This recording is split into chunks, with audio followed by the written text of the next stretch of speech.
just really started to get to me, like, how do we reach the kids who don't have the teachers who are comfortable with this stuff? And, you know, coming from a small town in Wisconsin, like, rural schools that don't have the resources for this sort of thing. Doing design and technology learning can be really expensive and resource intensive. So ChangeX slowly evolved. That's when I did the 4.0 schools program. I did some user research, and has been slowly evolving over the last 2 years as I run different pilots to try to understand how we can make it easier for kids to access that type of experience, at, I guess, like a much lower price point, and potentially without even needing an adult facilitator.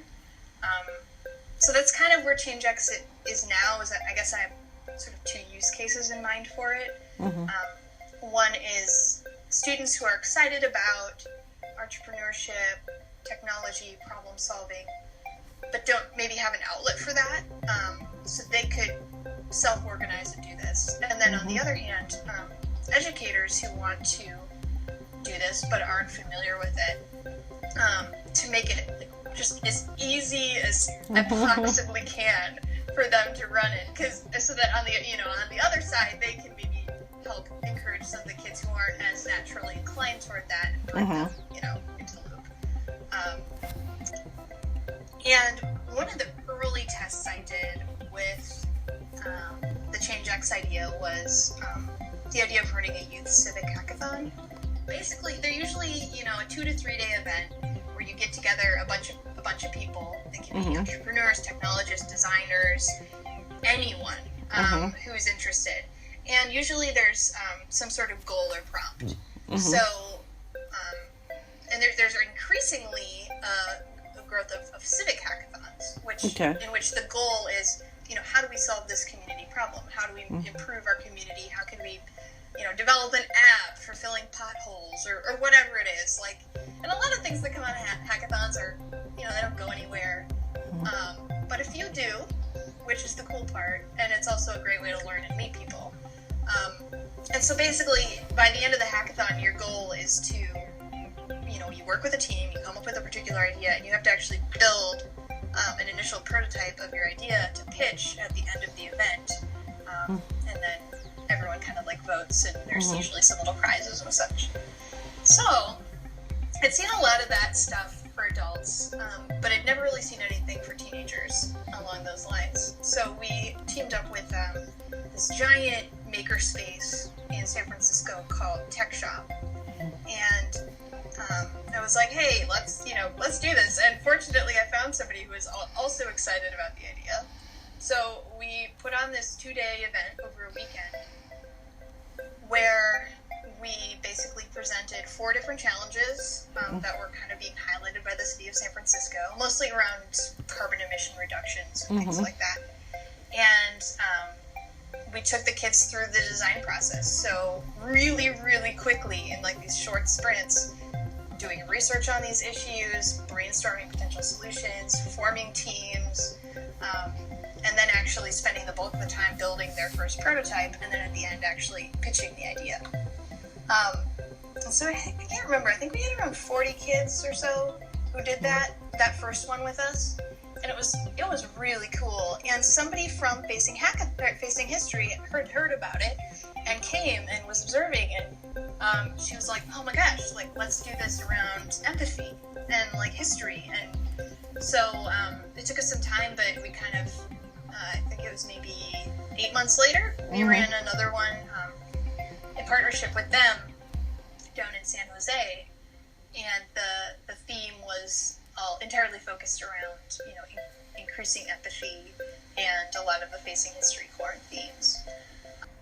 One of them was called Project Bright Night, and they had heard about bioluminescent organisms, basically, and how could we use that in paint to make streets safer without using energy. So it was kind of like a conceptual idea around how to use bioluminescence as a lighting source. we had another group come up with this idea. They wanted to encourage people to pick up trash. And so their idea was that you could take a picture of anyone picking up trash and hashtag it. What was it? It was like WWMND. Like, what would Mother Nature do? And they actually built a little tool that could automatically, track anything that with that hashtag, any photos of that hashtag. And their idea was you'd make a big billboard. Mm-hmm. And this big billboard would come up and randomly select those hashtag photos. So, you want to be encouraged to pick up the trash because then you might get your face on the billboard and ideas like that. So, that was a two-day event, introducing those ideas. Kids were super charged up. It wasn't something that they had really seen before. Mm-hmm. But one of my takeaways from that was still that, this was really resource heavy. We had 15 adult facilitators in the space helping with various things. So an awesome experience, but not really meeting my goal of being easy to replicate. And so from there, what I started looking at was more of what ChangeX is now, which is, okay, how can we take this experience and first of all make it longer so that they can actually do some real technical skill development throughout the process. There's only so much you can learn in a day or two. Mm-hmm. And then how do we essentially deliver the content, more of the content digitally? So it's them working in their teams and moving, to solve the problem that's really motivating them, as opposed to, a teacher or facilitator being there and being like, get this done. Mm-hmm. So that, and we did our pilot with the San Francisco Public Library last spring on that one, and we had, and we started with 36 kids and we ended it with 28 over a 9-week program that was on top of school, and they weren't getting any credit or anything for it. So I felt pretty good for our first run on those numbers. We kept more of them in than I was expecting. So that was pretty cool, and it definitely took us a lot closer to, I was just meeting with them once a week. A lot of them didn't even come to our, those were optional. They just took the assignments on their own. So that's more where it's at now.